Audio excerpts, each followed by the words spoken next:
আসসালামু আলাইকুম সবাইকে। আমি সুমাইয়া সালাম অনন্যা বলছিলাম। আমার চ্যানেলে আজকে আপনাদের স্বাগতম জানাচ্ছি। তো আজকে আমি চলে আসলাম একটি রিসর্টটির নাম হলো সুবর্ণভূমি রিসর্ট।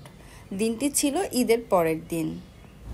আমরা এখানে নাইট স্টে করেছিলাম, একদিন ছিলাম শুধু, এবং আমাদের টোটাল কস্ট পড়েছিল 15,000। এখানে হচ্ছে পার নাইট 11,000 প্লাস আপনার এখানে সব খাওয়া খরচ, breakfast, lunch, dinner, so total মিলিয়ে আমাদের 15,000 লেগেছিল। যেহেতু আমরা ঈদের ভিতরে স্টে করেছিলাম, সেই জন্য আমাদের একটু বেশি খরচ পড়েছিল। আপনারা যদি অন্য দিনে যান, মানে ঈদের টাইম ছাড়া, এখানে 11,000 আর সাথে একটু খাওয়া খরচ মিলিয়েই হয়ে যাবে। আপনারা চাইলে এখানে ডে লং স্টেও করতে পারবেন, সেক্ষেত্রে আপনাদের খরচ পড়বে 1,700 টাকার মতো। রিসর্টটি ছোটোখাটোর ভিতরে ভালোই আছে, মানে এখানে আসলে সবুজের ভিতরে থাকতে খুব ভালো লাগবে। আর এই জায়গাটা আমার কাছে মেইনলি পিকনিক স্পটের মতো লেগেছিল, মানে সবাই মিলে এসে জাস্ট ঘুরে যাওয়া দিনের বেলায়, তখন আর কি বেশি ভালো লাগে। আর রাত্রের বেলায় থাকলে কিছু করার নাই, এখানে কোনো অ্যাক্টিভিটিস নাই আর কি। আমার মনে হয় সেজন্য ওরা এখানে ডে লং প্যাকেজ দিয়েছে। রিসর্টটি মুন্সিগঞ্জে অবস্থিত। আমরা ঈদের ভিতরে গিয়েছিলাম দেখে 1.5 ঘন্টার ভিতরে পৌঁছায় গিয়েছিলাম। তবে আপনারা যদি অন্য সময় যান, মানে ঈদের টাইমটা ছাড়া, তাহলে এখানে একটু বেশি টাইম পড়তে পারে, 2 থেকে 2.5 ঘন্টা। এখানে আসার জন্য যে বাজার রোড দিয়ে আসা হয়, সেই রোডটি আসলে অন্য টাইমে কিন্তু প্রচুর জ্যাম থাকবে, কারণ ওখানে অনেক মানুষের আনাগোনা হবে, অনেক যানবাহনের চলাচল হবে। সেজন্য মানে আপনাদেরকে একটু মানসিকভাবে প্রিপেয়ার রাখতে হবে যে হ্যাঁ, আমরা কিন্তু দেরিতেও পৌঁছাতে পারি। ওদের লবিটাও খুব সুন্দর করে সাজানো ছিল, কারণ তখন পয়লা বৈশাখের সময় চলছিল, তো তাই পয়লা বৈশাখের থিমেই সাজানো হয়েছিল। আর হ্যাঁ, এই যে আমাদের ওয়েলকাম ড্রিঙ্কস চলে আসছে, এটি ছিল তেঁতুলের শরবত। শরবতটা ভীষণ মজার ছিল। এখন আমরা আমাদের রুমের উদ্দেশ্যে রওনা দিয়েছিলাম। এই জায়গায় আসলে কোনো গাড়ির ব্যবস্থা নেই, এখানে হেঁটেই আপনাকে যেতে হবে, এবং ওদের যে সব বয়রা কাজ করে, ওরাও কিন্তু লাগেজ নিয়ে হেঁটে হেঁটেই যায়। এটাও আর একটা ফ্যাক্ট যে এখানে গাড়িতে বসে আরামসে রুম পর্যন্ত নিয়ে যাবে এরকম ব্যবস্থা নেই। সো এখানে যদি আপনারা আসেন, তাহলে ডে লং প্যাকেজেই আসবেন, এটাই বেস্ট হবে। নাইট স্টে করলে অতটা ভালো নাও লাগতে পারে, মানে আমার এক্সপিরিয়েন্সে আমার কাছে অতটা ভালো লাগেনি। জাস্ট দিনের বেলাতে আমরা অনেক এনজয় করেছিলাম। এত রোদ ছিল ওদিন, মানে যা কল্পনার বাইরে। খুব কষ্ট হচ্ছিল এভাবে হেঁটে যেতে এত গরমের ভিতরে। এখানে যদি কোনো কাপল স্টে করতে চায়, তাহলেও সেটা করতে পারবে, এবং সেক্ষেত্রে রুমের কস্ট পড়বে 7 থেকে 8,000 টাকা। তো আমরা এখন হাঁটতে হাঁটতে প্রায় আমাদের রুমের কাছেই চলে আসছিলাম। চারিদিকটা আমার কাছে খুব ভালো লাগছিল। এখানে বিভিন্ন স্পটে দোলনাও আছে, চাইলে আপনারা দোলনায় উঠতে পারবেন। এখানকার সব বিল্ডিংগুলো হচ্ছে দোতলা, ওপরে ছাদ আছে, আপনারা ছাদে গিয়েও চারিদিকের মনোরম দৃশ্য উপভোগ করতে পারবেন। ছাদের সাথেও একটা করে রুম আছে, সেখানেও থাকলে অনেক সুন্দর ভিউ পাবেন আপনারা। আর হ্যাঁ, সুবর্ণভূমি রিসর্টের সাথেই কিন্তু মেঘনা নদী অবস্থিত, সো আপনারা মেঘনা নদীও দেখতে পারবেন এবং নদীতে নৌকা ভ্রমণেরও সুযোগ পাবেন। হাঁটতে হাঁটতে আমরা আমাদের ঘরের দিকে চলে আসলাম। আমাদের ঘরটা একদম নিচের ফ্লোরে ছিল। নিচের ফ্লোরে হওয়ায় অনেক ভালো ভালো সিনারি আমরা পেয়েছিলাম। একদম দেখা যাচ্ছে যে ঘুম থেকে উঠে আমরা জায়গা পেয়ে সামনে নদী দেখতে পাচ্ছিলাম, মেঘনা নদী। এই যে আমাদের ঘরটি মোটামুটি ভালোই ছিল, তবে ওদের মেইনটেনেন্স একটু কম, মানে পরিষ্কার পরিচ্ছন্নতা কিছুটা কম। যেমন ওয়াশরুমে গিয়ে আমি কিছু জিনিস ফেস করেছিলাম, সেটা আমি সামনে আপনাদেরকে বলবো।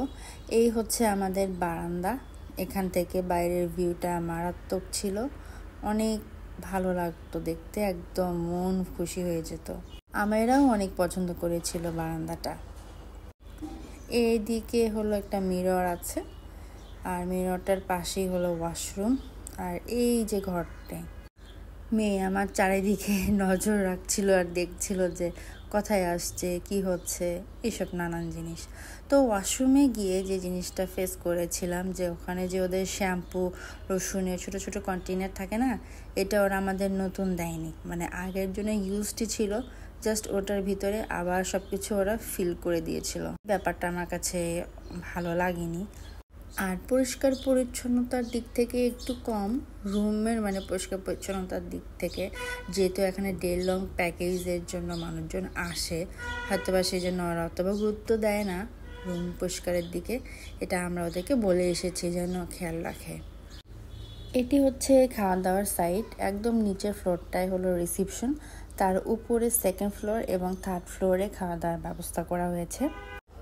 তো আমরা পৌঁছাতে প্রায় দুপুর হয়ে গেছিলো। ওখানে গিয়ে আমাদের লাঞ্চ ধরতে হয়েছিল, আর ওদের লাঞ্চটি ছিল হচ্ছে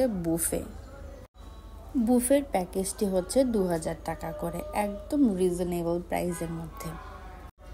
এখানে বাংলা খাবার ছিল এবং রিচ আইটেমও ছিল। খাবারগুলো অনেক অনেক টেস্টি এবং একদম ফ্রেশ ছিল। এখানকার খাবারের মান আসলে অনেক ভালো, আপনারা আসলেই বুঝতে পারবেন। আর এখানে হচ্ছে বাংলা খাবারের সাথে ট্রাই করার জন্য কিছু ভর্তা আছে এবং স্যালাডস আছে। আর সুইট ডিশ হিসেবে ফিরনিও ছিল, ফিরনিটা অনেক টেস্টি ছিল একদম। এখানে বাইরের সিনারিগুলো আসলে খুব ভালো লাগবে, এই যে আমি একটা সিনারি অ্যাড করে দিয়েছি। এটা হলো আমাদের রুমের ওপরের রুফটপে উঠলে এই যে এরকম চারিদিকে খুব সুন্দর সিনারি দেখা যায়। আমরা একটু ওয়াকে বের হয়েছিলাম খাওয়া দাওয়ার পরে, যে চারিদিকটা একটু ঘুরে ঘুরে দেখব। বিকেলবেলায় ওরা এখানে স্ন্যাক্সও দেয়। স্ন্যাক্সের ভিতরে দুটো আইটেম থাকে, একটি হলো ভেজিটেবল রোলস আর হচ্ছে সিঙ্গারা। তার পাশাপাশি চাও আছে, আপনারা চাও খেতে পারেন চাইলে। আর অন্য সময় হয়তো বা অন্য আইটেম ওরা আনে, সেটা আসলে ডিপেন্ড করে ওদের উপরে। তো চলুন এখন আমরা একটু বিকেলের স্ন্যাক্সটা এনজয় করতে যাই।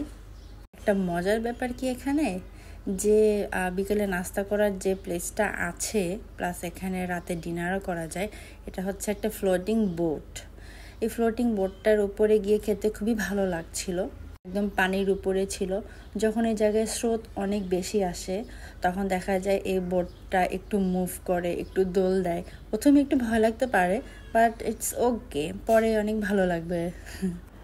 এখন প্রায় সন্ধ্যা হতে যাচ্ছে, সেই জন্য চারিদিকে লাইটগুলো সব অন করে দিয়েছিল। আর এটা হচ্ছে ওদের সুবর্ণভূমি লেখার জায়গাটা। এই জায়গাটায় আমরা ছবি তুলেছিলাম, খুবই নাইস, একদম সামনে একটা হার্টও আছে। এই টাইমটায় আমরা ডিনার করার জন্য বের হয়েছিলাম। মাঝখানে আমরা প্রায় 3 ঘন্টার মতো ব্রেক নিয়েছিলাম। ওই টাইমটায় একটু ঘুমাই নিয়ে রিল্যাক্স করে তারপর আমরা বের হয়ে গেছি। এই হলো রাত্রের ভিউ। অসাধারণ এই ভিউ পেতে হলে আপনাদেরকে এখানেই আসতে হবে। ভিডিওতে বোঝা যাচ্ছে কিনা জানি না, উপরের যে ল্যাম্পগুলো আছে, যে লাইট, ওগুলো কিন্তু হালকা হালকা এরকম দোল খাচ্ছে, মানে যদি একটু খেয়াল করেন তাহলে বুঝতে পারবেন। এই মোমেন্টটায় আমার কাছে খুব ভালো লাগছিল, মানে একটা অদ্ভুত রকমের ফিলিংস। এটা আমি ডে টাইমে মানে পাই না এই জিনিসটা, রাত্রিবেলায় এসেই এখানে উপভোগ করছিলাম। আর এই যে এখানে আমাদের বারবিকিউ রেডি হচ্ছে, এইখানে আমরা ছিলাম আর একটা অন্য ফ্যামিলি ছিল। সো অনলি পুরো রিসর্টে শুধুমাত্র 2টা ফ্যামিলি, সেজন্য আরও ভালো লাগছিল যে মানুষজনের একদমই গ্যাদারিং ছিল না। এখন হচ্ছে পরের দিনের ভিউ দিলাম, যেদিন আমরা ঢাকার উদ্দেশ্যে রওনা দিয়েছি। কিছু ছোট ছোট ড্রোন শট দিলাম, আপনারা উপভোগ করতে থাকুন, তারপরে আমি আবার ফিরে আসবো।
ব্রেকফাস্ট করতে চলে আসলাম। ব্রেকফাস্টে ছিল হচ্ছে খিচুড়ি, পরোটা, সবজি, ডাল আর ড্রিঙ্কস আমরা নেইনি, বাট ছিল।